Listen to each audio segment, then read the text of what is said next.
Jesus fucking Mary and Joseph. Are you kidding me? I requested like some assistance beforehand, but nobody called me. This is it. This is the assistance beforehand. This is it. Nobody 1 o'clock. Nobody fucking called me. Nobody likes you. I wanted to do a mic test. I wanted to We're not on. Do all the fucking shit you want to do. No one gives a shit. Do it. What? Do what? You're good. You sound great. You look fucking awesome. You're in. Well, you look like shit, and you sound awful. You got poor Tony here thinking you're really mad. I'm like, he's not mad. He's just an asshole. It's okay. This man was a big star 20 years ago. No, 30. Back when you were 60. Hey, Tony, did you get some of my stupid pictures? I have them. He sent them to me. I have them. Oh, my God. You didn't forward them? No. You sent me... Dude, we're not live. I don't know. I know it's your first day, but in television, like you shoot, and then they have this thing called post-production. You are definitely a post-production entity. I don't even know what that means.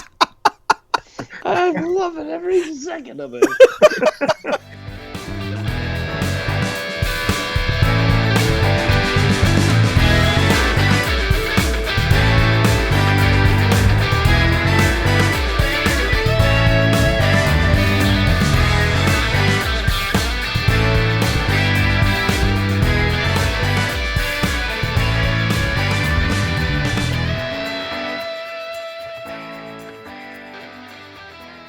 Ladies and gentlemen, welcome to Drinks, Jokes, and Storytelling. I'm your host, Mark Riccadonna, and with me, as always, Richie Byrne.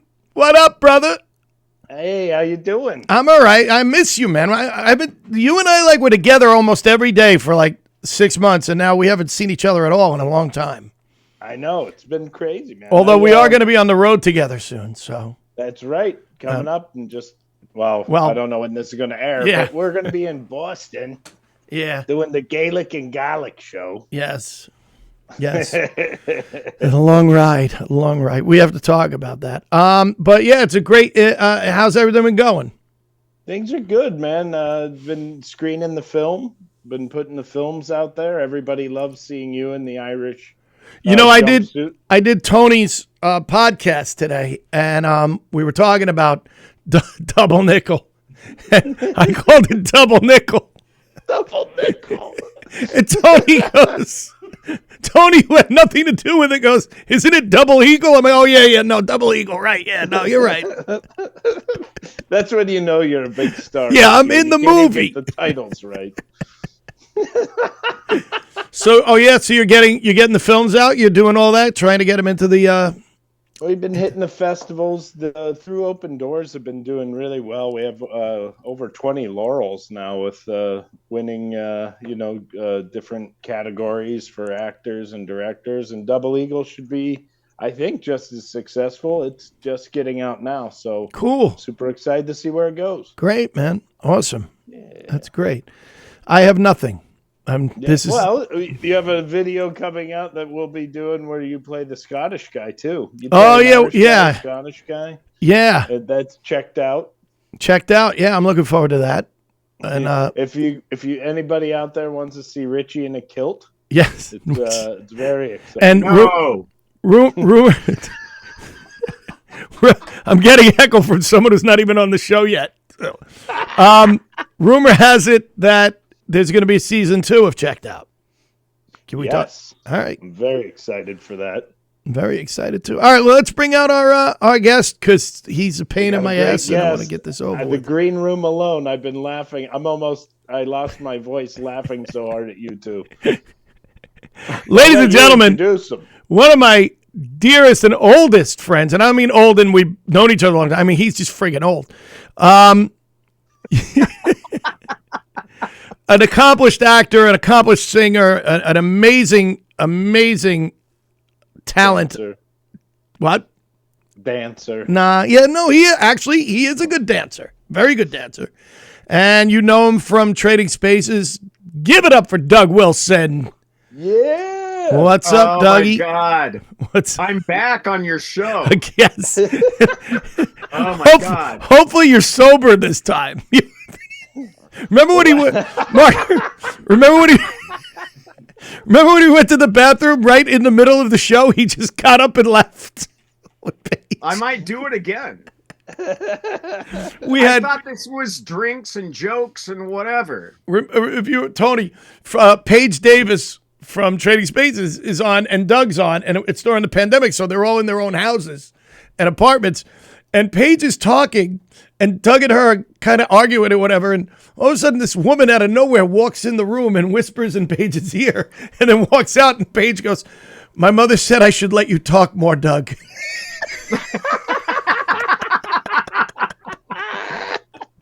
It's funny. I don't even remember that. I don't know why. But yeah, she was great. Paige was great. Oh, yeah. Paige is wonderful. I mean, we are such dear friends. I think the world of her and her husband, Patrick, Tony nominee. He's down in DC right now, doing King Lear. And they just got extended. And I want to get down. Do you guys want to go down? Yes, with me? I will go with you. I'll go. Yeah, I saw him in Hadestown on Broadway. Amazing. Yeah, just he was an amazing tremendous. Yeah. So that would be great. I'll go. That'd be fun. He just texted me. There was a post of me, him, and Paige on Facebook in his those timeline things, a year from now, 3 years from now, or whatever. And he was like, "Hey, this just popped up. Hey, how you doing?" And that was wonderful. I love. He's Paige, a great actor. Patrick. Yeah.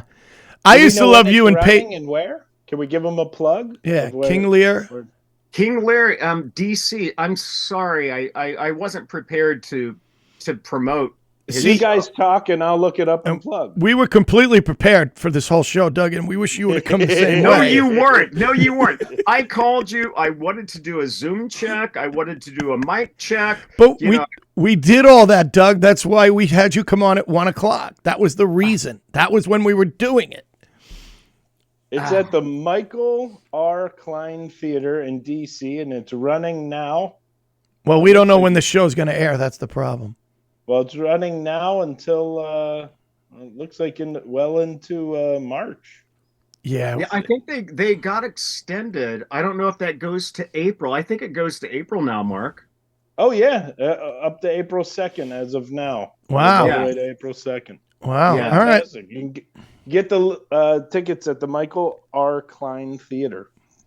Wow, thanks, Mark. Or call Doug Wilson. No, don't call Doug. Put his number up right under the screen. Can I tell you guys? I went out with Doug last week, and he pulled an Irish exit on us. You screwed Vince out of money, right? You didn't put any money up, did you? Rich, Vincent, Vinny, D'Elia. Don't call him Vinny. He hates that.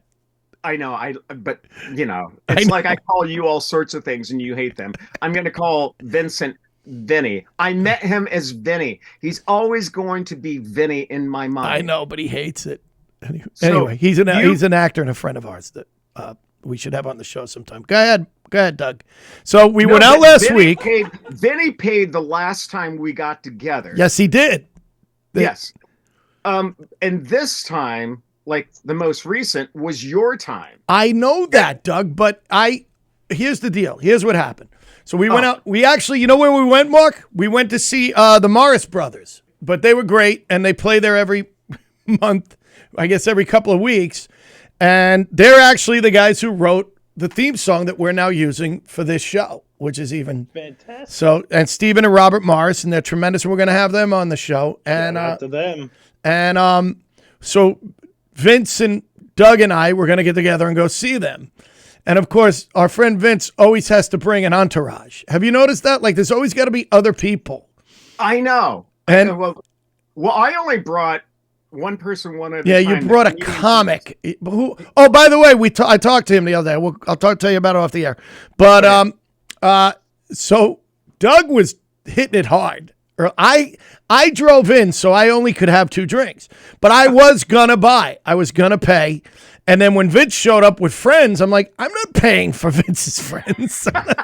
There's no way I'm paying. I'm not paying this bill. So Vince had gotten a tab at the bar, and he said, just go up. So we're all ordering drinks off this tab. And so the show ends, and I go to the men's room. When I come out, I can't find Doug. And I'm like, dude, I got to go home. I go, so I just throw Vince a 50. And I'm like, where's Doug? He goes, I don't know. So I go outside and I call Doug, and here's what I get. Hello? I go, where are you? He goes, I'm walking home. He just up and left us. That is not true. And let me tell you, I did not respond. You sent me, so I guess you did an Irish exit, and I never responded. But then I called you. You just don't remember, you drunk idiot. I'm going back to my phone right now. I called you. We talked. And I remember thinking, I go, well, this is really funny because it was my turn to pay, and I didn't. But I did leave $50 for 2 drinks, which isn't bad. And then, but I realized the more stories you guys tell, the more Doug is my favorite guest. Okay, so he does love Doug on the show. 2 times out. So you're the next time, and then I'm like after that. Well, you guys have to stop bringing other people. I don't. Hey, Mark, meet me at this bar that I'm meeting Doug and Vince. Although you guys would like Mark. I didn't do it. Although I like, but even the last time you brought a guest, that kid, and then that girl showed up that Vince is friends with. Remember? Oh, the hoe? I don't know. Got to bring that hoe. See, you're an Irish exit. Okay, Richie, I brought a friend of mine. Well, the son of a friend of mine from Illinois, a comic, to try to... hold on, before you go on, remember what we said about comics? Yeah. Okay, to try to infiltrate him into New York. Right, and I thought it would be a good thing because I had certain contacts, as low as they are,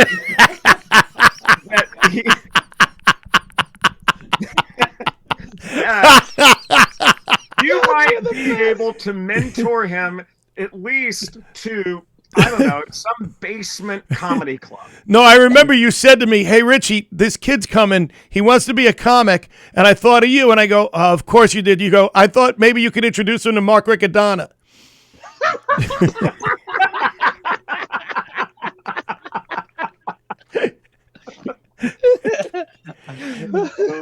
But he's actually working. I forgot his name. Oh, wait, I got to take this. Oh, Jesus, Doug. We'll fix it in post. No, we won't. No, that's too good. Well, I forgot his name, but here's the funny thing, Doug. Do you really have to take the call? No, it's Scott. Scott. But when I went to get my car that night, when you did Eric Scott. Scott. Look him up on Instagram. He's really funny, funnier than Richie. Okay, Eric Scott. When you did the Irish exit that night last week, I went to get my car and I was waiting for the attendant and I looked down and somehow, I don't know how this happened, but I pocket dialed him. No shit. Yeah. I mean, I didn't even know I had his number. And I look, it says Eric Scott. What do you mean you didn't know he had his stuff? I introduced you. You were calling him, and you deleted his number? I never called him. I never did. You said, could you help this guy out? I said, absolutely. And that was the last time I did anything about it, Doug. I think that was pre-pandemic. Doug asked you to help him. Richie's trying to groom him. Anyway, it was funny that his name came up on my phone. So Doug. Yes. We're here today to talk about some of the people you've worked with or seen in your time. You obviously were one of the original cast members of Trading Spaces, which was a huge hit the first time you did it, not so much the second. And thanks. That was Thanks a joke. A lot for that. We're all honest here, though. But before we start, what are you drinking today? Cranberry juice. With spices.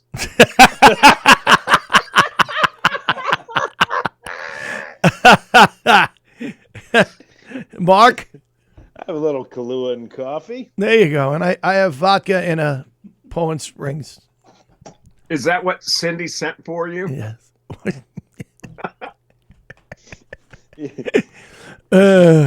Richie, you're the only person who lies in the opposite direction. Yes, I did just lie. You're right, Yeah, Mark. You're right. exactly. No, it's vodka. It's vodka. It's I totally swear it's vodka. vodka. It's vodka. I swear, officer, it's vodka. So, Doug, you had a run-in with Jennifer Aniston.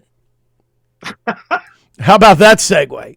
You remember that, huh? Yes. I'll tell you what, Yeah, she was on the Dr. Oz show, and I was blown away. To be serious, I was blown away at how much she looked like that in real life. That there was no real. No, she really does. She is so beautiful. Like you you know? see so many celebrities, and you meet them in person, and you're like, oh, Yeah, or you're like, wow. yeah. You know, it can go either way. Either way, it usually does go either way. But she was so Jennifer pretty. Aniston is consistent in her beauty. Yes, Okay. like Riccadonna. Like who? Like Riccadonna. Madonna? No. Mark Riccadonna, the guy on the screen with you. Oh, okay. That went. Yeah, we'll fix that in post. No, Or not. Doug gets it. Oh, I totally get it. Is this almost over? He hasn't even told his story yet, and I want this to be over so badly. My whole career has been a debacle of editing. Okay. but anyway, yeah. So yeah, we were talking about like our little like run-ins the other day. Jennifer Aniston.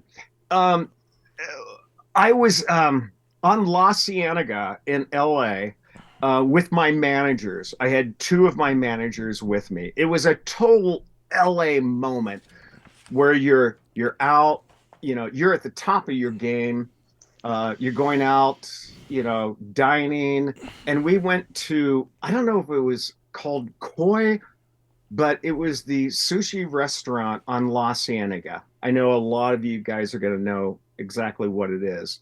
And I walk up, and outcoming is Jennifer Aniston. And I walked right by her. We looked at each other. And then all of a sudden I realized who it was. And I turned around and I said, Jennifer. And she turned around. And then we ended up talking. And I said, yeah, I just wanted to say thank you for, you know, for being a fan of Trading Spaces, because I had heard that she and the cast were fans. And she said, no, that's Courtney.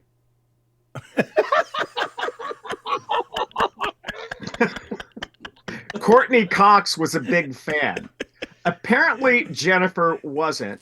So I just said, I love her more now. God, I love her so much I more. just said, oh, well, yeah, it's great to meet you. Have a nice night. And then I went in with my managers, and she went off with her managers. Such an LA story. That is hysterical. She's like, I don't talk to people from cable TV, Doug. Yeah, I was so dissed. No, that wasn't me. You couldn't just state that shit. But still, I love her. I'm a big fan. Yeah, you know? she's really great. You know, the thing about it is when I thought back on that is I was with my managers, and we were going to talk about business. And I don't know whether it was good news, bad news, development news. She was with her manager, and she seemed to come out like not a happy camper.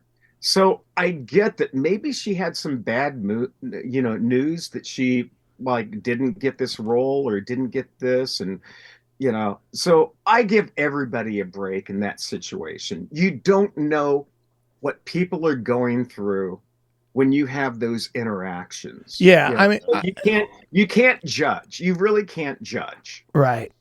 Doug, if it makes you feel any better, I've never seen an episode of Friends, so there, we got her back. Is that true? Or are you kidding? I've never seen an episode. Are you? Wow. What walk are you under? I mean, in high school, dude, the girl I dated. I was going to say you were in high school. You were a girl in high school at that time. That's totally. It was before the transition, but my girlfriend in high school used to have parties that all of her friends would come over and they would watch Friends, and she would always invite me, and it'd be like me and like 20 girls, and I would still like, nah, I can't do it. The opening credits would go, and they'd be like tripping over a fountain and doing whatever, and I'm like, I can't do this shit. I'm out, and I'd just leave. It's funny because Mark, remember we had JD Shapiro, and he said that, and I was shocked by this, and he said he thought Friends was one of the best written shows he's ever seen. Wow, he said that on our show, and I didn't. I mean, and I respect his writing. Yeah, so much, me too. I couldn't watch. She even almost got me to watch once because Tom Selleck was on, and she knew I was a huge fan of Tom Selleck.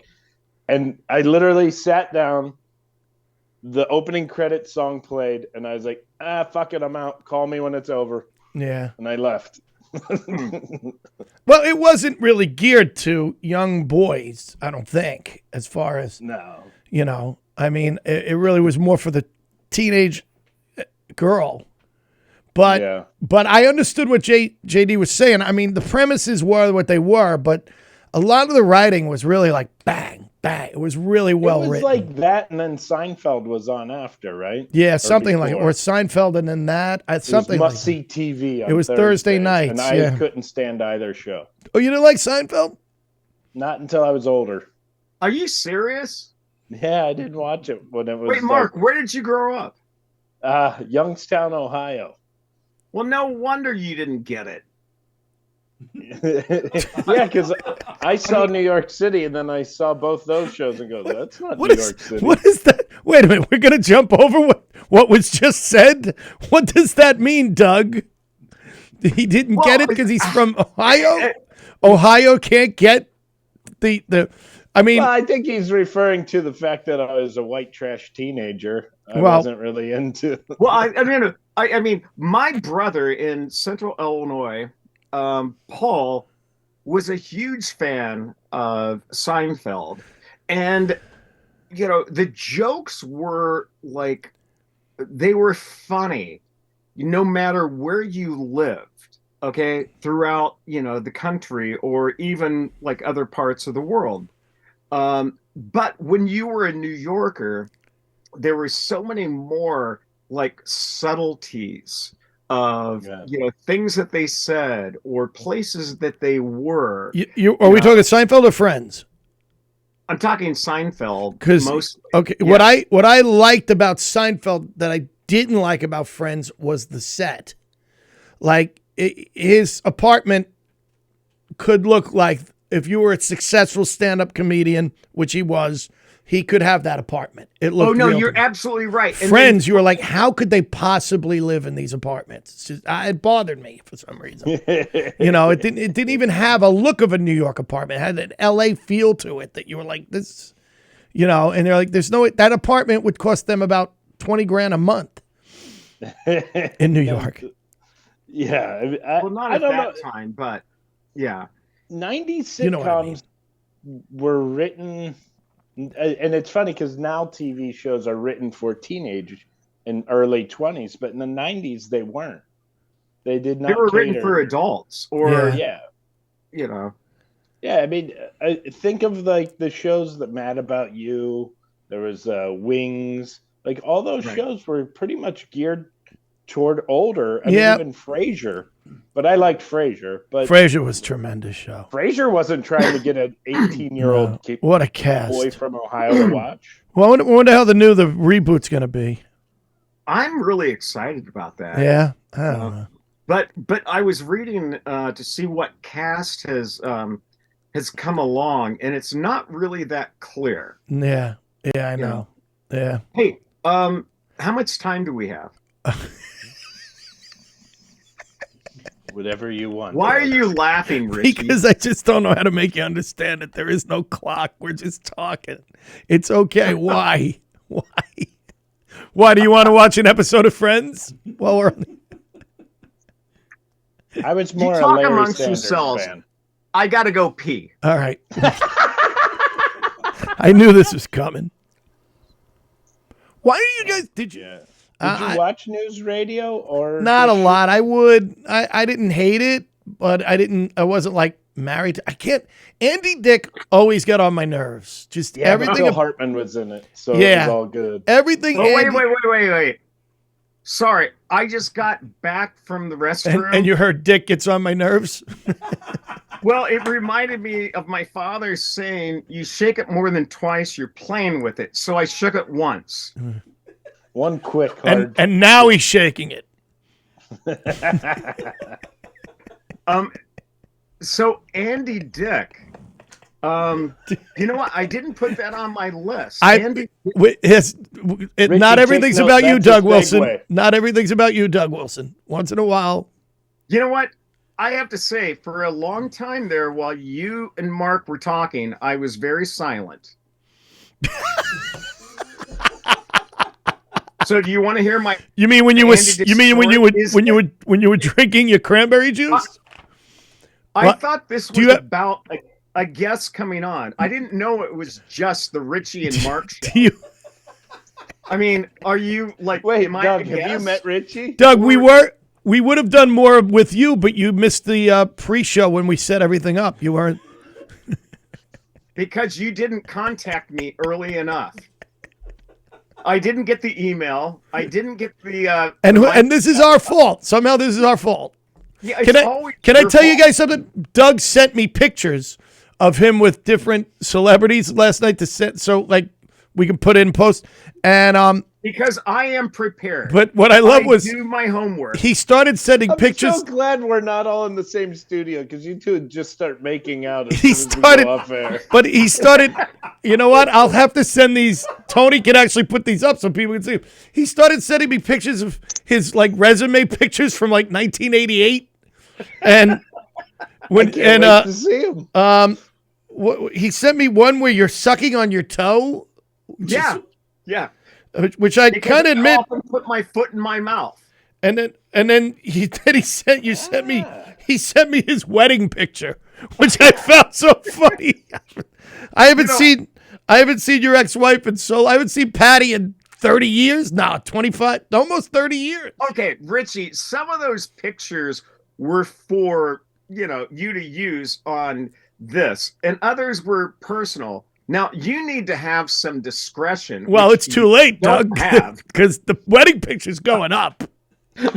I'm going to tell you a funny story about Doug's ex-wife. Oh my God. So this is gotta be early. This gotta be 30 years ago. And I went by this. I was in the area Well, where we they got married in 1989 and divorced in like 2000 or right. whatever. So probably like around 93, 94. I went to see you, and you weren't there. I was in the area where you lived, but I ran into your wife on the street. She was walking Ice. She was walking your dog, who fuck God that I love that dog, and he loved me. Ice. He loved me. This is on the Upper East Side. Yes. So, Yeah. Patty, this is right when that curb your dog started happening, where people had to pick up after their dogs. This was just so she's standing there with a scooper and a bag. No, she didn't have a scooper. She probably didn't, but she had a bag of shit. I remember there was a bag of shit. Bag We of picked it up with plastic bags from Bag the grocery- oh shit. And we're talking, and she's talking to me, and she had an itch under her nose, and she just goes, so anyway, and I'm like, and she goes, I just rubbed my nose with the bag of shit.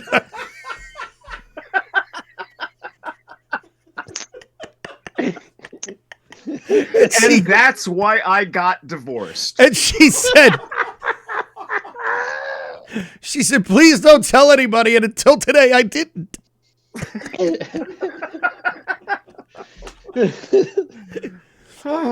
Patty, That's my wife. the only problem with Patty was her taste in men. But And friends. all right, so what about George Clooney?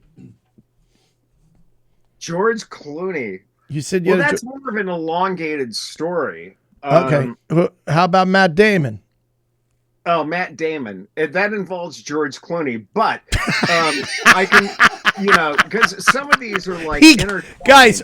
He gave me notes, and I'm giving him the notes, and he's going nah.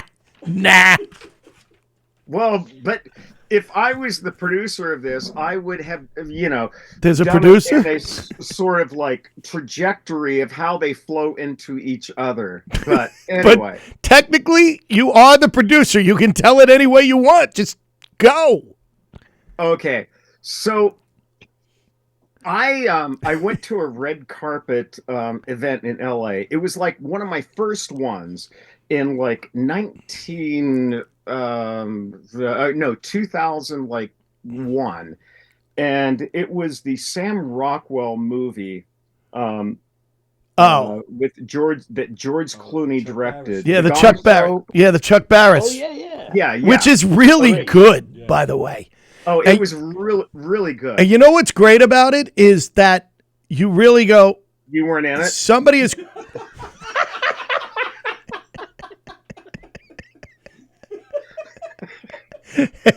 Somebody as creative as Chuck Barris could come up with this. You know what I mean? Like, he was a creative thinker, given by what he'd come up with the game shows.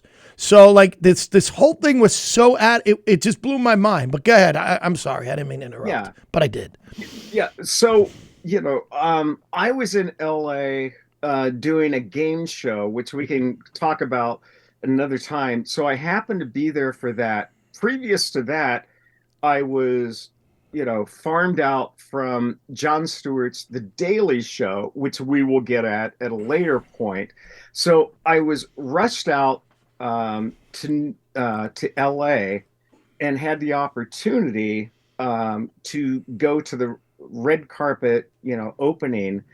And so, I'm walking down the red carpet with the first host of Trading Spaces, Alex McLeod.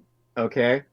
And she was pissed at me because we were late. It wasn't my fault, but we were walking behind George Clooney.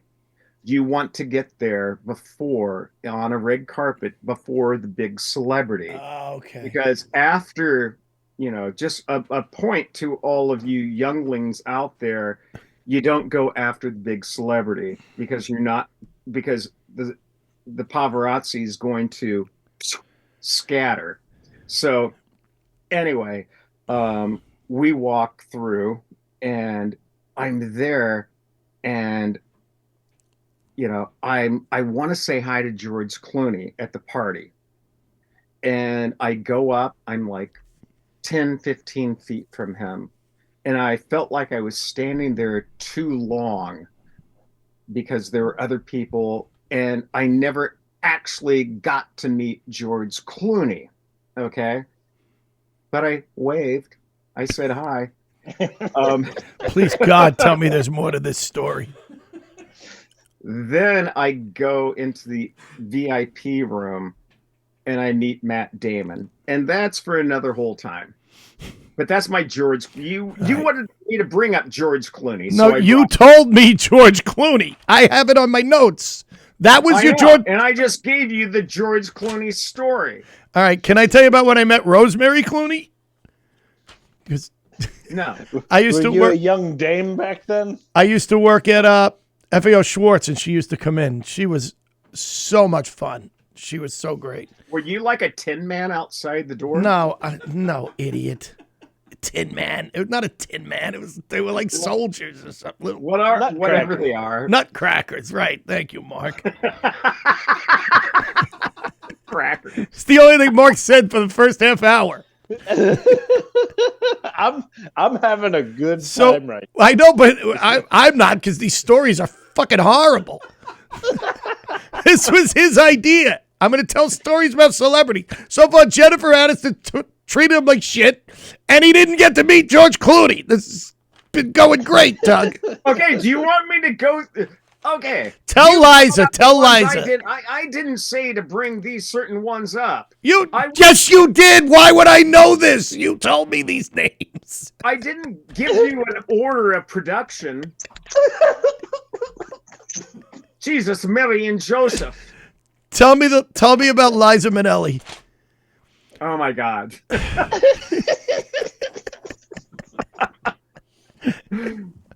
You know, the good thing is, you know what's good, that Mark, now that we're not live, we know we never have to air this. Oh, we're airing this? Are you kidding? Oh, we're not live now? Were we live before? No, the old shows we were live. These are pre-taped. But go ahead, tell me about Liza Minnelli. Just try and make it good. I think when we put this out in the bio, and it's, you know, we explain the show, we say suggestion: get high before you watch this. Completely. You will pee your pants if you're stoned. This is definitely a weed show. I wish I was high right now. Oh, Richie, you have to put on the list Jim Gaffigan. I didn't put that on. Oh, tell that story. Mark, wait to hear. I'm dying to run into Gaffigan to tell him that I know Doug, because you got to hear this. Pass by. How did we forget Jim Gaffigan? Tell this story. Okay. Friends of mine, my dear friend who is my real estate attorney, wanted me to come out and bought tickets for Jim Gaffigan at the Paramount. Where is that, Richie? It's in Huntington. A great theater in Huntington. And the funny thing is, Doug, if you remember, you introduced me to your friends because they lived close to me, and you told me you were staying there, and I went to see you. And Doug told them to tell Jim to have me be the opener for him at the Paramount. And I'm like, yeah. And I'm like, he already has an opener, I'm sure, Doug. We're not. He's like, well, can't we call him? I'm like, no, we're not calling Jim Gaffigan to tell him to have me open for him at the Paramount. That's not what I said. But anyway. Kind of what I remember. But you remember shit. Okay. So anyway, we go to the Paramount to watch Jim Gaffigan, and we were going to have, this backstage, meet and greet because they were good friends. Oh, and I don't mean to interrupt, but that was the same night I was at the St. George Theater. Remember? Who cares about that? Because you felt guilty about not coming to Staten Island to see me. Don't you remember that? Because I already had a commitment. Right. Go ahead. Okay. So my commitment was Jim Gaffigan, not Richie Byrne. As usual. Let's get that very clear. So my commitment is to George Clooney at this point. Mine is Jennifer Aniston. But anyway. So I'm at Jim Gaffigan's concert in the balcony VIP level, and I'm like right, sitting with another friend at the proscenium, okay, and Jim's doing his routine. It was great, we were laughing, but me and the person next to, we were like kind of whispering, together, like whatever, little commentary. Okay. Unbeknownst to me, that Jim Gaffigan was hearing these like whispers, and he looks up a couple of times, and my friend says, because he was like looking at like, who the fuck is that and why are they talking? My friend says, it's Doug Wilson. He says, I hate Doug Wilson. I love Jim Gaffigan. Like, this broke his routine, okay? And I said, I hate you. Just kidding. In a room full of his crowd. Yeah, yeah, the whole Paramount Theater. Booed you. Well, you know what? You're gonna fucking attack me, okay? I'm gonna like retaliate. But I did say, just kidding. Okay, about 2 minutes later, two big security guards escort me out into the lobby. They didn't kick me out of the theater at the Paramount, but I was escorted out. So, yeah. And that's where Jim Henson got the idea for those two old guys in the back. Yes. Were you, Doug? Were you? Richie and I should be puppets together. Were you house right? Doug, were you? Oh my God, yes. Were you house right? Stage left, house right? I was Because I know I've stayed. stage right, house left. Oh, you were on the other side than where I was. Okay. I guess he could hear. It just seems like it's hard to believe he could hear. Well, but the thing is that, you know, my friends, shut up. My friends didn't even they weren't even aware that were talking. But when you're in a theater, when you're at the proscenium and the acoustics are really good, okay, those sounds can travel, and that's what Jim Gaffigan, I guess, heard. You were in the Lincoln seats. Yeah, I wish I was shot. So does Jim feel like I Gaffigan. did. All right, My friends have never invited me back. So, Doug, you know I'm a huge Liza Minnelli fan. I know you met her once. Can you tell us that story? I know, because you're a big fag. Good night.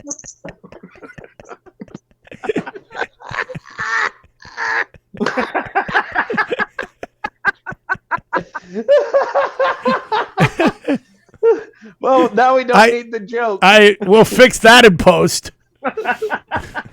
No, we won't. It's staying.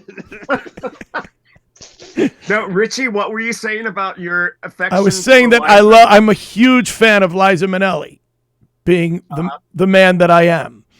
And let's just keep it at that. And I understand you met her once. Can you tell me about it? Well, I met her. The worst setup ever. But go. Oh, you met her many times? Yeah. Doug's the head of the Judy Garland fan club, so. Is she like? Oh, Mark, you're head of the Judy Garland fan club? No, you are. Mark No, just. I'm not. Mark just dresses like Judy Garland whenever he's alone in the house. I do not want to see that. Yeah, you do. No. I mean, it's kind of ironic and cathartic, and I don't know. It was a I don't know. It was a personal sort of awakening, and this is somewhat serious. What year is this? On my level, about 1999, 2000, when I got divorced. Okay, so I was getting divorced, and I, was developing, some other friends in my life. Okay. I'll make no bones about this. I was expanding my, sexuality. Okay. And so I started hanging with Richie a little. No, he stopped hanging with me.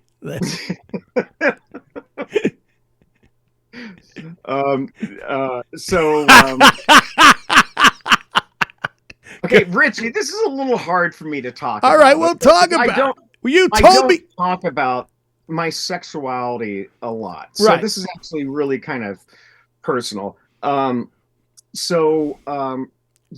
was in a different sort of arena in my life, and somehow I got connected to some friends who were friends of Liza's. So I found myself literally one evening at Liza Minnelli's apartment. It was like I cracked open the closet door a little bit and landed in Liza Minnelli's fucking living room on her Halston, carpet, watching the bandwagon or Meet Me in St. Louis, with her mother doing the movie and her sitting right behind me. And that's the first time, I met Liza Minnelli. So you basically it was like, okay, just like open the door and walk into Judy Garland's Wonderland.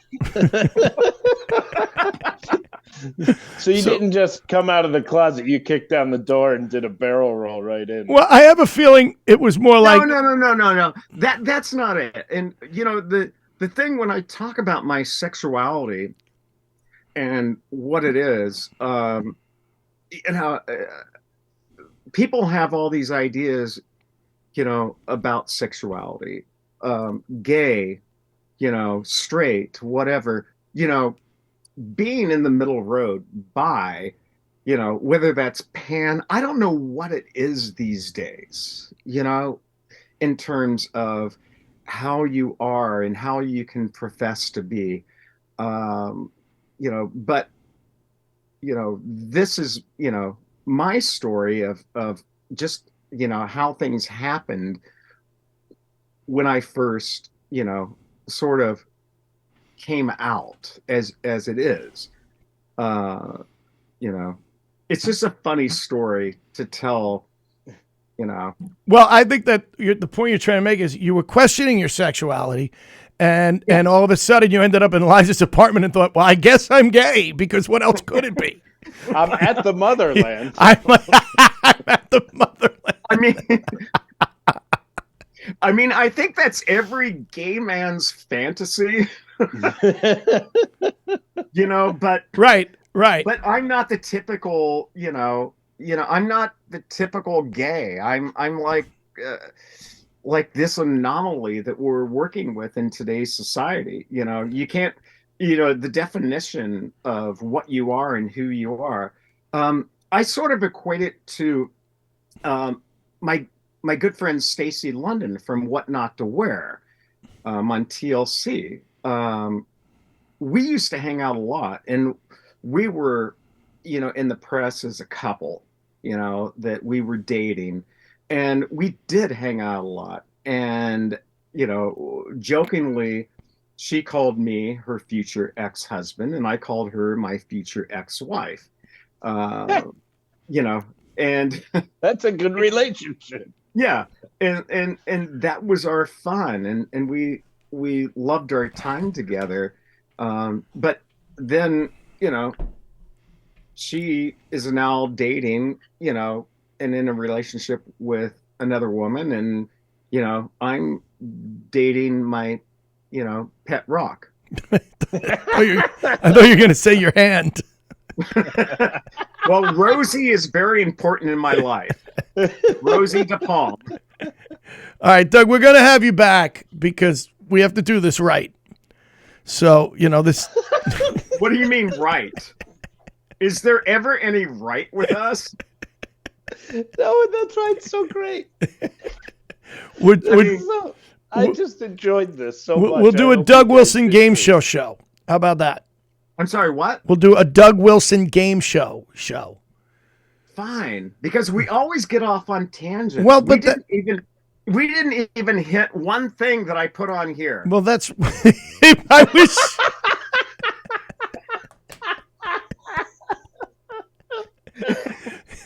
Mark, what he fails to tell you is that's his grocery list, so it doesn't really. Bananas. Do you have anything you want to plug? Me? Jesus Christ! Yes, you're the guest. Follow Doug on Instagram. Oh, Follow well, Instagram.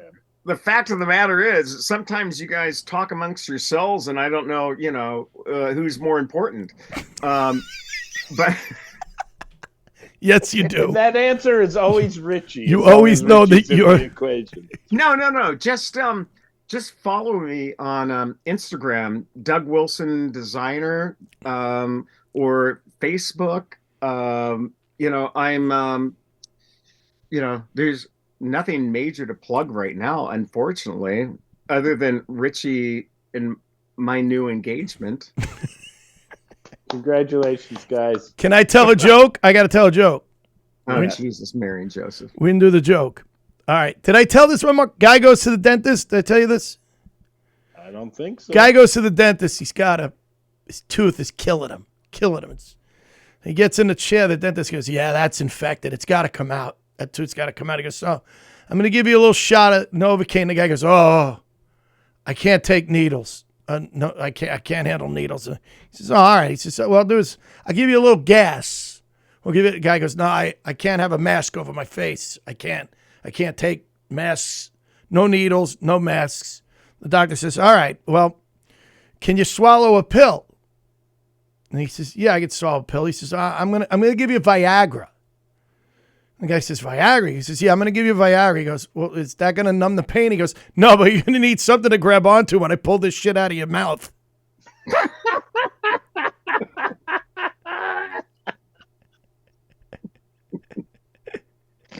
Guys, that's been Drinks, Jokes, and Storytelling. Great. See you next Tuesday.